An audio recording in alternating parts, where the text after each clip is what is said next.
Hello. So I'm Jim Snell. I work for nearForm. I have the distinct pleasure of, that they pay me to work on Node full time. So every day I get to have my hands in Node core, working on the open source stuff, just full time from home. It's fantastic. One of the things that I like to focus on within core is kind of what's coming, what's the new stuff. Where does the platform need to go, right? So we're going to take a look at what's happening in core. What are the new things to expect over the next year? This is a very important point. There is no official roadmap for core. What happens in core is whatever is the priority of the contributors, and most of the contributors are users. So it's whatever pain point they have. What problem are they trying to solve for themselves? Those are the things that we're working on. So we can take a look at what those, what people are doing to see where the platform itself is going.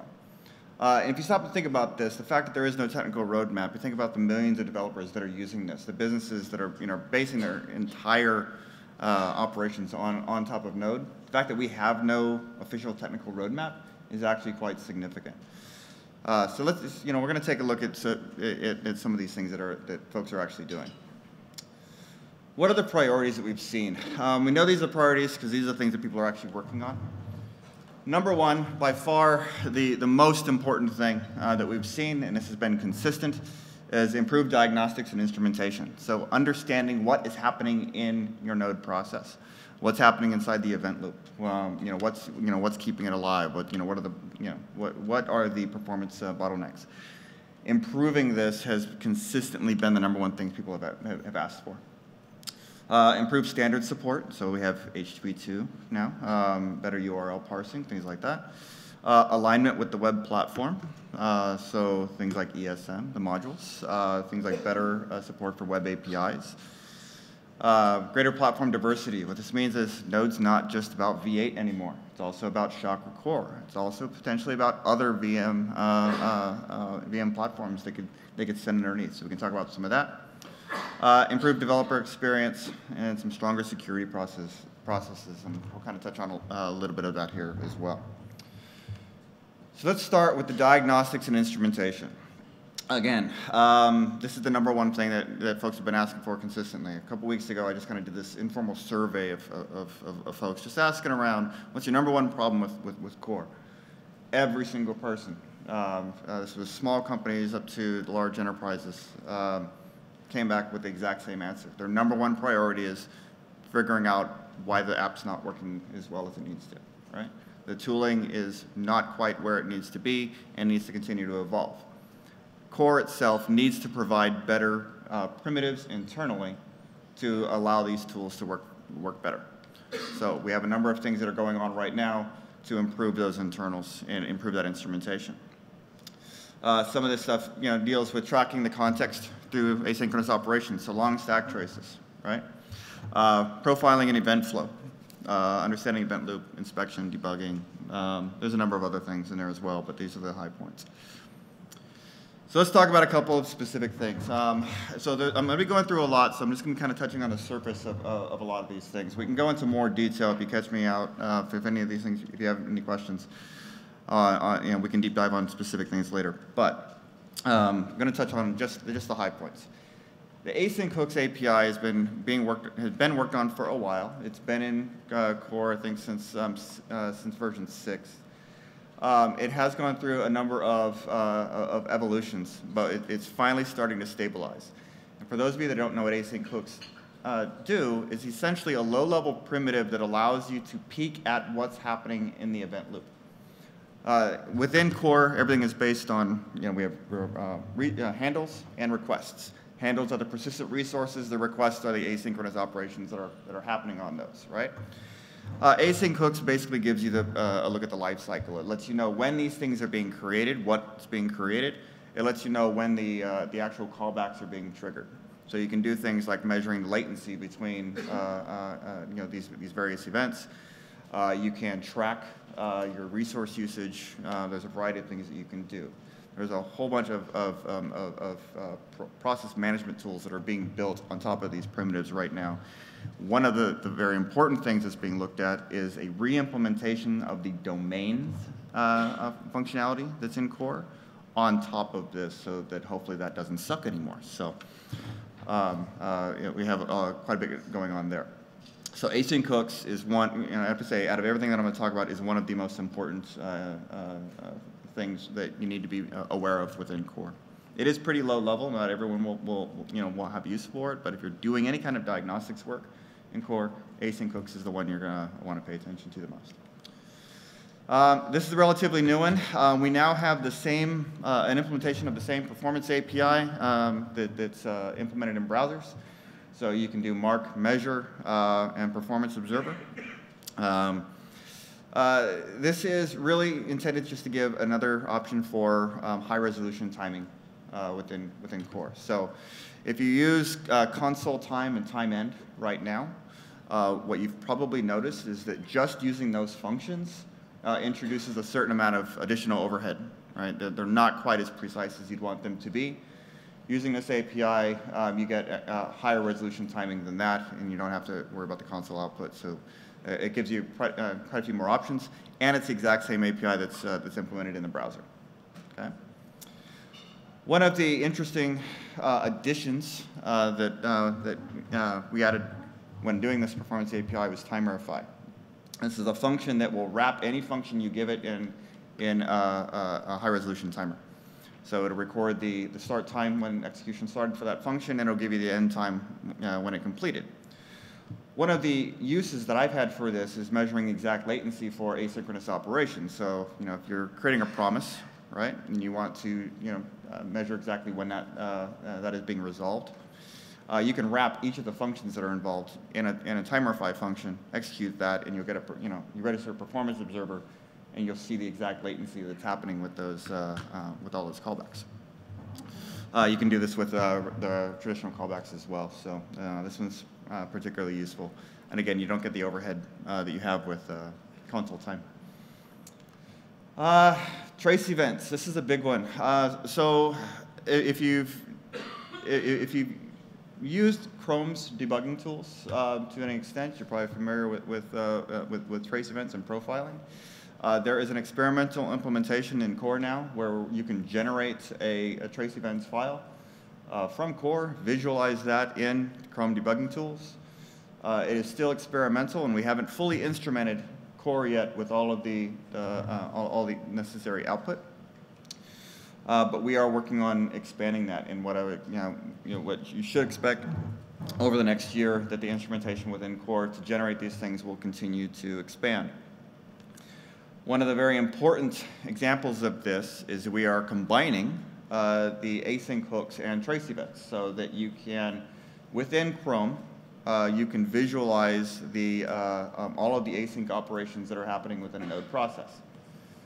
In this particular example, this is a look at an HP2 server, which was serving up, I think, about 1,000 requests along this cycle. This is kind of a zoomed-in version. But you can visualize out and actually see all the various handles that are created, all the requests, and visualize that within Chrome. So this is a fantastic new diagnostics tool. So you can just see, kind of peek into what's happening inside your process. We have some other standalone diagnostics tools, but there's a diagnostics working group. There's a few members here. I know Michael Dawson here. There's a few others that can go into more detail on these, but these are standalone tools that are, some of them are being done within the foundation. Other ones, like 0x, are outside the foundation, but are still very, very powerful. Node report and node heap dump, in particular, for doing post-mortem diagnostics, they're extremely valuable tools, and they can be installed standalone. We are working on getting them integrated into core. There are discussions about having it just be part of core. And of course, LL Node. It's been there for a while. I think it needs to be updated with the latest versions of 8, but there's still work happening there. 0x, if you're not familiar, is a flame graph profiling tool written by Matteo Colina and a few others, David, a few others.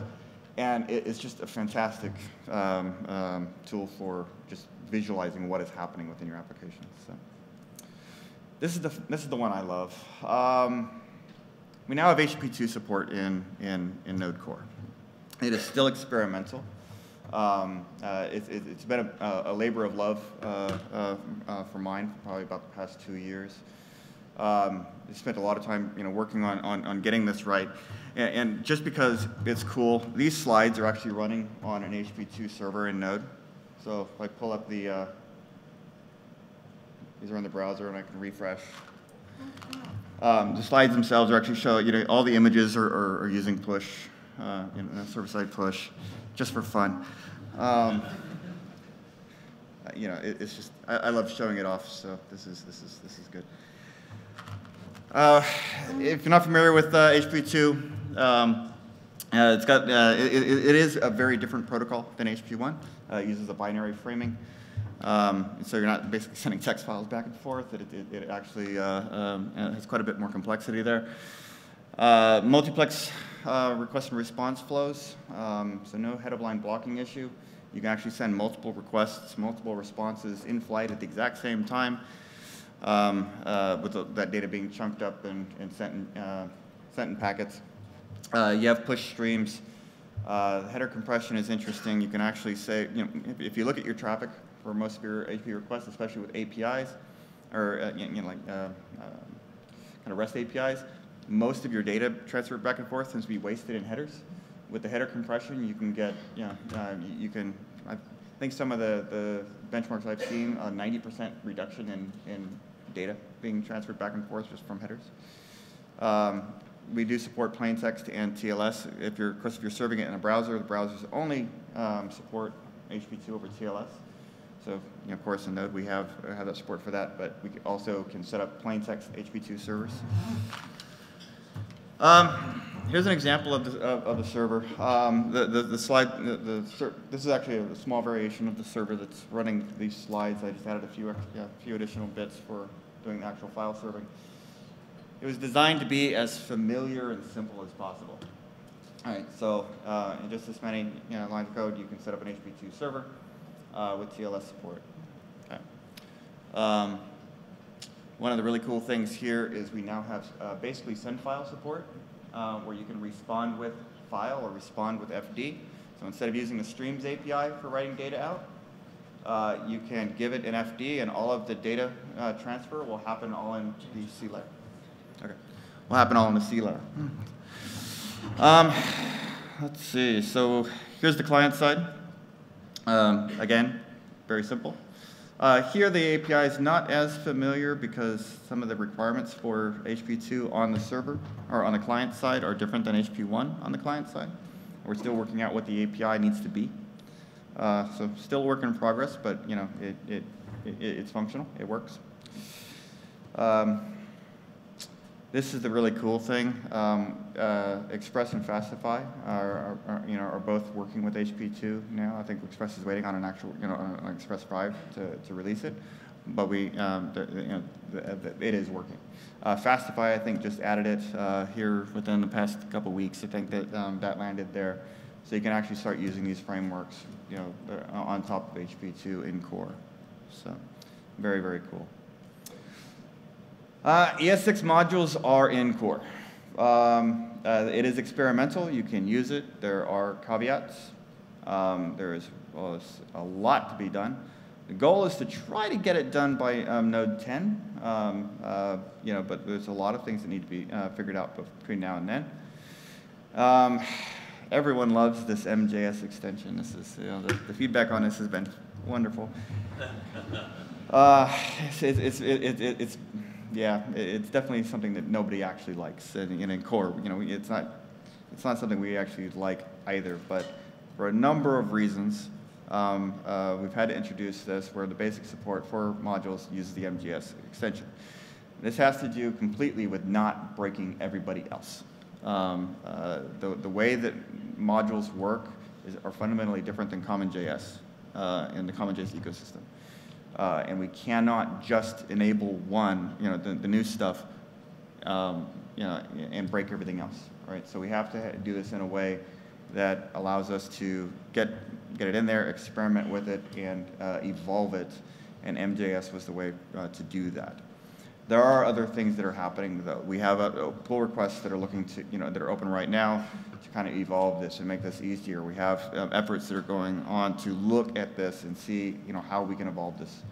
One of the tools there is this new loader hooks, where basically you can customize how modules are loaded in core. And this will be something that allows us to experiment with this even further. Okay, so you can use them. There are caveats. One of the caveats is that you can't do named imports yet on common JS modules. So you can do them on ES6 modules, but if you're importing something that's an existing Node module, you won't be able to use a named import. Errors. So this gets into things like developer experience. If you've ever had to do any kind of problem determination using Node's existing error messages, you know that they suck. We know that they suck. They're very inconsistent. They don't provide enough information. Even when type checking is performed, it's done in a very inconsistent way. Different parts of the code, sometimes the type checking is done in C, so the error stack trace that you get is only the JavaScript side. You don't really actually know where the error actually occurred. So we're going through a lot of effort to improve just errors in core. And one of the significant changes is we're adding a static error code to every error that Node throws. So if it is a type validation error on input, it'll always have this error invalid argtype code that will actually be printed out to the console. You'll see it. You'll know exactly what the problem is. You won't actually have to parse the error message anymore to find out what is going on. Some error codes are very generic, like the invalid argtype. Other ones are very specific, like the server already listen, right? That's telling you that the net server that you're creating, you already called listen on, right? So it's, some of them are very, very specific. The nice thing about this is we have to fill out the documentation on the, in the docs more, but you'll be able to take these error codes and use them as an anchor in the documentation as a right on the hash, and look up the specific place in the documentation about information for this error. So it'll make it very easy to find the information about what's happening. Okay. One of the other things that we're doing is adding additional information to errors. Now this is relatively new. It's if you look at some of our errors, some of them have additional properties, some of other ones don't. Almost all of our error messages are parameterized, so the error message itself will tell you the details, right? But the idea here is to start making it where you can programmatically get at this information, right? So you don't have to parse the message to get those details. So in this case, what this is showing you is error no message syscall. These are more of the low-level internal if you're doing file system or net calls. Other things you might expect here, like if it's a validation error, what was the type of property that you passed in, right? And why was it invalid, right? What was expected instead? So there's a number of things here that I'm looking at. Promise support is coming to Node Core API. Everything's been callback based up to this point. There was significant conversation about whether we were going to do promises in the Node Core API. It's gotten to a point where we just need to do it. Last year, or earlier this year, util promisify was added. If you're not familiar with what that does, is it takes any error back style callback function and will return a wrapper function that returns a promise. Okay? So when that callback is invoked with an error, you'll get a promise reject, right? Or if it's invoked, if you get a good response, you'll get the promise fulfilled, right? That's there. Async await is supported by default now. Finally, I love this. Async await is fantastic. If you're not using promises, or if you're using promises without async await, you're doing it wrong. If you're not using async await yet, just start using it. I mean, it's fantastic.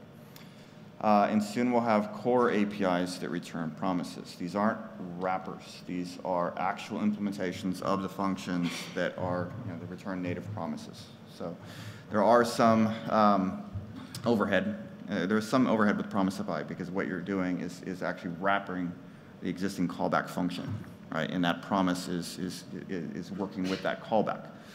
With the native support, it's, instead of having to use that callback at all, we're just going straight to resolving the promises. So it's, it ends up being much, much faster. The place where we're starting with this is the file system module. So there is a PR out there right now that starts this process, starts kind of experimenting with this. What this API will look like. It'll essentially be a clone of the existing FS API, but instead of being callback based, everything will return promises and all the functions will be awaitable. Okay. Async iteration is something that is coming. As soon as V8 turns these on by default, we will be able to start playing with these more extensively in core. It's going to give us the ability, some greater flexibility for things like reading files, streaming some of the crypto APIs, for feeding data asynchronously into those without necessarily having to use the Streams API for doing that. It's really interesting. It's just too early for us to actually do anything with yet. But I would expect. You should definitely expect this to come within the next year. We'll be doing a lot more with async iteration. Native add-ons. So this is a cool one. This gets to the platform diversity. Native add-ons is a new way of writing native modules for Node.